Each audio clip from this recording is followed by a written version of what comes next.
Insyaallah, alhamdulillah kita semua ya Allah. mendengar apa yang disampaikan oleh guru kita Habib Hamid Al-Hamid, sesuatu yang belum kita alami tapi pasti kita alami, tentang kematian, tentang takdir Allah Subhanahu wa Ta'ala. Jadi sesuatu yang pasti kita alami tapi belum waktunya kita jalani, tapi semua itu pasti.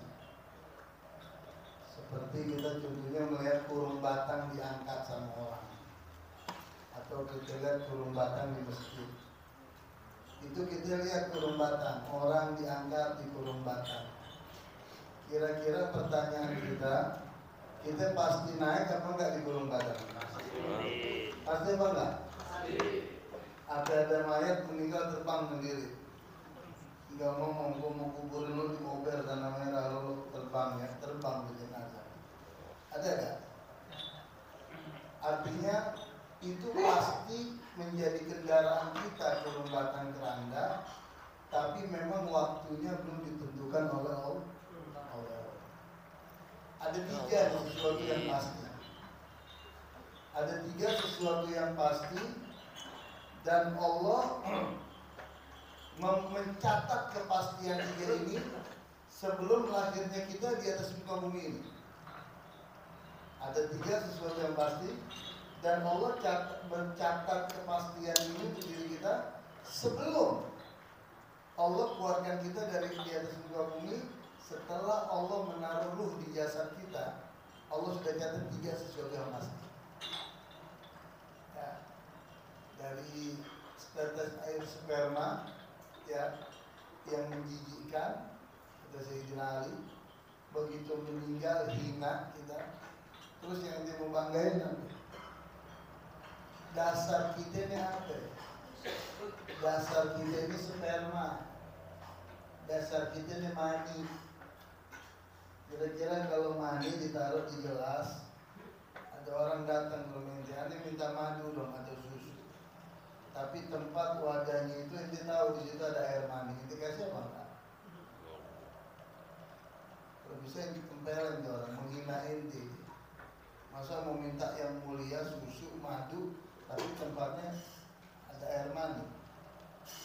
Ya, itu dasar kita, ikhwan. Menjijikkan kita ini. Makanya kita diajarkan oleh Habib Hamid. Sedikit saya duduk mendengar luar biasa. Harus introspeksi betul diri kita. Jangan kita tertipu dengan kebaikan yang kita kerjain sendiri. Ente mau bicara kepintaran ente, mau bicara kebaikan ente, iblis itu lebih pintar dari ente. Ente mau bicara tentang kekayaan ente, Firaun lebih kaya. Nggak ada di dunia orang yang kekayaannya yang bisa melebihi kekayaan Firaun, nggak ada yang bisa. Mau raja mana, mau presiden mana, nggak bisa melebihi kekayaan Firaun, nggak bisa. Tapi hasilnya apa? Tuh diabadikan Firaun jasadnya untuk menjadi ibrah bagi orang yang sesudahnya. Lihat tuh, orang yang kaya raya, yang dibanggakan, tapi kecongkakannya, kesombongannya luar biasa, mengaku dirinya dia Tuhan, tuh diabadikan oleh Allah di jasadnya. Sampai saat ini diabadikan di Mesir, di museum jasadnya. Dibawa ke sana, dibawa ke negeri sana, ke negeri sini. Ini udah mati 1.500 berapa ribu tahun yang lalu, tapi jasadnya bawa sana, bawa sini, bawa sana. Pasti ya, matinya kita begitu Sayyidina Ali, yang hina. Terus ente kaya, beb saya kaya, duit banyak, kata Habib Hamid. Ya, mau sedekah, nunggu ada duit dulu. Berangan mau ini tapi nggak ngerjain. Ya Allah, saya takut neraka, tapi tidak menghindari perbuatan yang menjerumuskan dia ke neraka. Kan lucu. Ya Allah, saya mau masuk surga, tapi tidak mengerjakan perbuatan yang menyebabkan dia masuk surga. Ya Allah, saya mau jadi orang alim, tapi nongkrongnya perapatan mulu, main tiktokan mulu, lagi main slot lagi. Bagaimana jalan mau jadi orang alim? Nggak ada ceritanya. Orang megang slot, main slot, terus jadi orang alim. Nggak ada ceritanya. Nyampe dunia mau terbolak terbalik juga nggak bisa loh, berarti dijamin. Nggak bisa. Matinya kita hina. Harta yang dia punya, jabatan, duit, mati. Kadang-kadang bini kita, anak kita, alhamdulillah, kalau mati warisan bisa mau bagi. Kalau lu masih hidup susah lu mau bagi. Kain kafan 3 lapis. Oh bener kaya nih, tuan tanah. Ya, ini lurah kebun kosong, mau kebun kosong ya kebun udah tanah. Pakai kain kafan, beli di pasar yang udah 1 paket. Maka disiapin nama RT. Kain kafan, bungkus pakai kain kafan.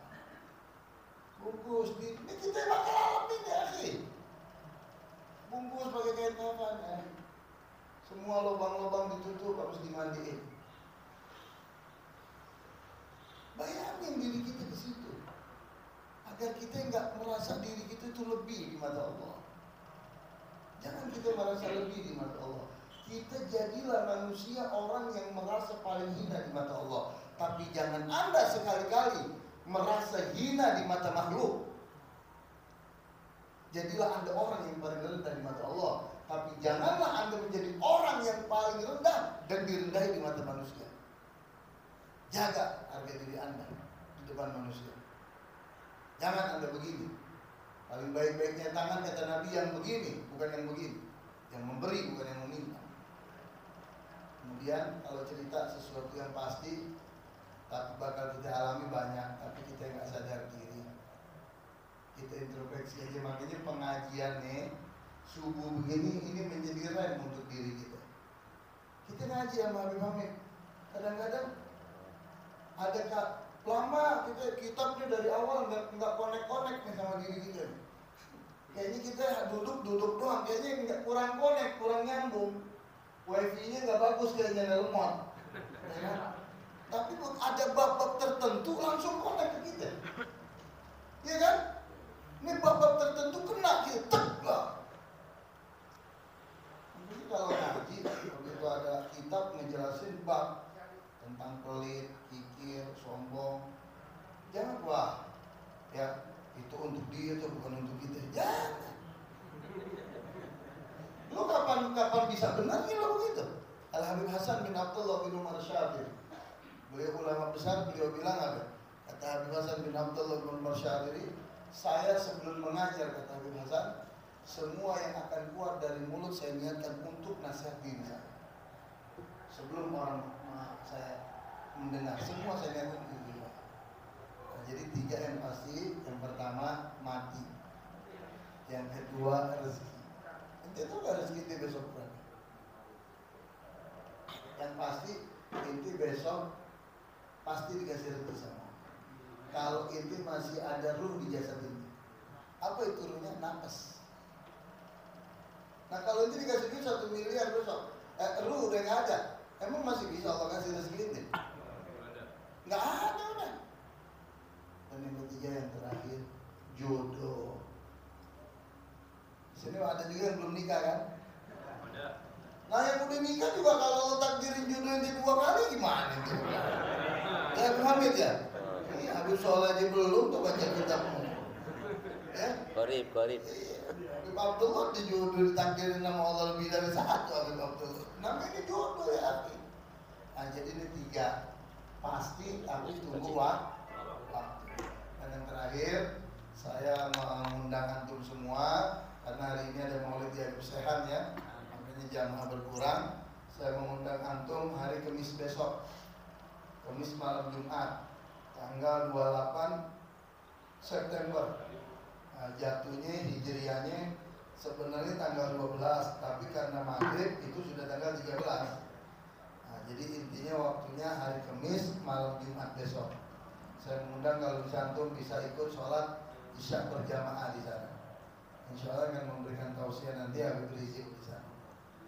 Nah, jadi waktunya hari Kamis malam Jumat di Majlis Anwarul Hidayah. Nah, ini maulid tahun kemarin saya bilang maulid mungkin yang terakhir di sini, tapi ternyata masih ada tempat belum digusur, perluasannya respon masih ada. Nah jadi ya udah kita musyawarah sama warga Cawang. tetap dibuat di sini. Jadi kemungkinan besar maulid di Cawang ini tempatnya Anwar Hidayah mungkin yang terakhir. Nah, saya minta doanya agar ada tempat karena maulid saya itu sudah masuk di jadwal maulid agung. Nah, jadi saya minta doanya agar ada tempat gantinya. Kalau ke depan misalnya belum ada tempat gantinya juga, mungkin itu menjadi satu pemberian kenikmatan Allah yang diberikan untuk saya dan untuk penerus anak-anak saya nanti. Maka majelis itu Anwar Hidayah tetap akan saya adakan kalau belum ada tempat, mungkin di pertigaan Darul Mustafa sini di depan. Kalau misalnya belum dapat tempat, karena kalau umat itu pasti akan berdatangan dan dia tahunya di setiap tanggal 12 Rabiul Awal dan 13 itu adalah Maulid Anwar Hidayah. Itu tinggal kita tempatkan di mana, insya Allah umat akan datang. Nah, mungkin itu saja. Saya mengharap kehadiran antum dan saya minta guru-guru yang ceramah, guru-guru sini aja sebelum Habib Hamid, ada Habib Hanif, ada Habib Hasan, Habib Alwi, semua saya undang. Nah, saya bangga kalau di tempat saya yang ceramah guru-guru sini saya bangga.